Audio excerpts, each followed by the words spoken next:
daleen ak jàmm ci Sans Frontières TV xam ngeen ne parquet financier ubbi na information judiciaire gannaaw ba mu jotee ay xibaar ci santif xibaar yu tey xel di wone koppar gu bare bare toll ci téeméeri milliards ak ñaar fukk ak juróom gunu jàpp ne setul ay waay am yéeney setal ko wante li ngeen xamul mooy santif moomu lan la gis dëgg-dëgg ba tax mu daal di saisir parquet financier bi nga xam ne procureur bi mooy El Hadji Alioune Abdoulaye Sylla mi ubbilu ab enquête ci association de malfaiteurs blanchiment de capitaux escroquerie yoo xam ne mi ngi jëm ci alalu réew mi ñu jaare ca itam def corruption trafic d'influence ak li ñu naan abus de biens sociaux ci communiqué bi mu fësal te yëgle ca ne mu ngi ubbilu ab information judiciaire ci koppar yu toll ci téeméeri milliards ak ñaar fukk ak juróom procureur parquet financier boobu xamle na ni ay mécanisme sophistiqué maanaam matukaay yu xarañ moom la ñooñee jëfandikoo ba daal di luubal alal joojule wala di ko jéem a setal santif mi ko yóot xibaar yooyu nag mi ngi sukkandiku ci lu ëpp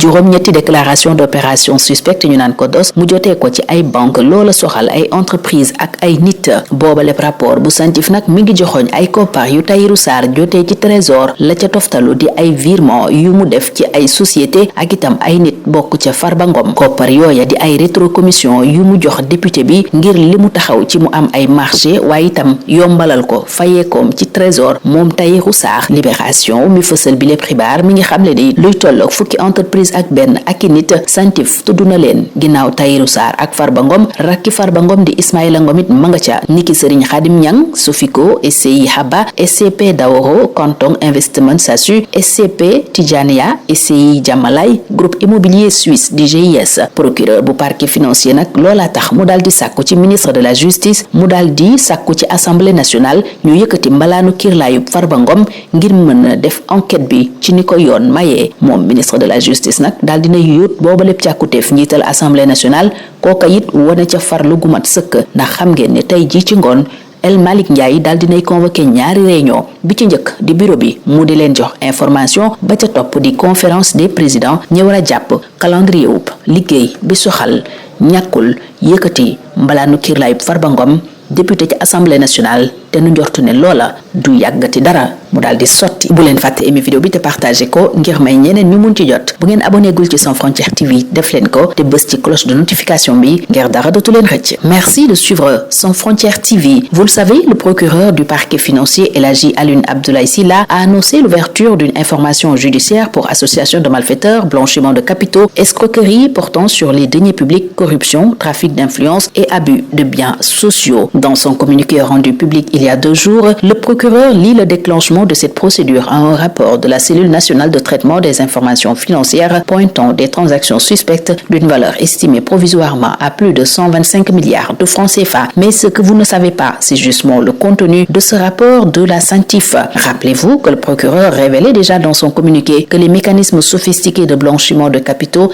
mis à nu ont été actionnés entre 2021 et 2023. Pour déceler cela, la SANTIF s'est appuyée sur pas moins de 8 déclarations d'opérations suspectes transmises par les banques et impliquant des entreprises et des personnes physiques. Globalement, notez que le rapport cible des fonds reçus par Tahirou Sarr du Trésor, suivi de virements effectués par la suite à des sociétés ou personnes physiques comme Farba Ngom, renseigne nos confrères de Libération. Ces montants seraient justement des rétrocommissions versées aux députés en contrepartie de son implication pour faciliter des marchés et paiements à Tahirou Sarr. Libération signale aussi qu'au moins 11 entreprises et personnes physiques sont citées par la SANTIF. Tahirou Sarr, Farba Ngom, son frère Ismaïla Ngom, Serigne Khadim Niang, Sofico, SCI Haba, SCP Daworo, Canton Investment SASU, SCP Tijania, SCI Jamalay et le groupe immobilier suisse. Le procureur du parquet financier a, après tout cela, demandé au ministre de la Justice de saisir l'Assemblée nationale pour la levée de l'immunité parlementaire du député Farba Ngom. Le garde des Sceaux a introduit la requête depuis le 10 janvier. El Malick Ndiaye, le président de l'Assemblée nationale, a agi avec rapidité puisqu'il a convoqué ce mardi la conférence des présidents du Parlement. Avant cela, une réunion du bureau aura lieu. Pour information, ce qui est clair, donc, c'est que